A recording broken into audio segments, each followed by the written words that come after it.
खुद को बदलें, दुनिया को नहीं। बहुत समय पहले लोग एक राजा के शासन में खुशी से रहते थे। राज्य के लोग बहुत खुश थे क्योंकि वे बहुत समृद्ध जीवन जी रहे थे। उनके पास बहुत सारा धन था और कोई दुर्भाग्य नहीं था। एक बार राजा ने दूर दूर के ऐतिहासिक महत्व के स्थानों और तीर्थ स्थलों पर जाने का फैसला किया। उसने अपने लोगों से बातचीत करने के लिए पैदल यात्रा करने का फैसला किया। दूर दूर के लोग अपने राजा से बातचीत करके बहुत खुश थे। उन्हें गर्व था कि उनके राजा का दिल दयालु है। कई हफ्तों की यात्रा के बाद राजा महल में वापस आ गया। वह बहुत खुश था कि उसने कई तीर्थ स्थलों का दौरा किया और अपने लोगों को समृद्ध जीवन जीते देखा।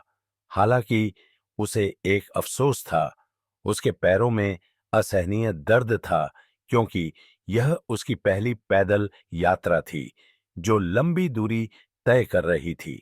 उसने अपने मंत्रियों से शिकायत की कि सड़कें आरामदायक नहीं थीं और वे बहुत पथरीली थीं। वह दर्द बर्दाश्त नहीं कर सकता था।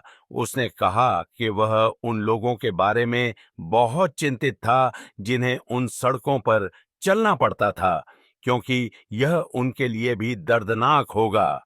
यह सब सोचकर उसने अपने सेवकों को आदेश दिया कि पूरे देश की सड़कों को चमड़े से ढक दिया जाए ताकि उसके राज्य के लोग आराम से चल सकें।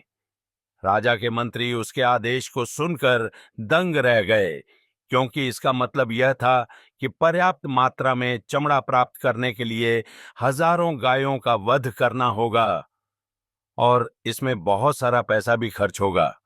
अंत में मंत्रालय से एक बुद्धिमान व्यक्ति राजा के पास आया और उसने कहा कि उसके पास एक और विचार है। राजा ने पूछा कि विकल्प क्या है? मंत्री ने कहा, सड़कों को चमड़े से ढकने के बजाय आप अपने पैरों को ढकने के लिए उचित आकार का चमड़े का टुकड़ा क्यों नहीं कटवा लेते? राजा उसके सुझाव से बहुत हैरान हुआ और उसने मंत्री की बुद्धिमत्ता की सराहना की। उसने अपने लिए एक जोड़ी चमड़े के जूते मंगवाए और अपने सभी देशवासियों से भी जूते पहनने का अनुरोध किया।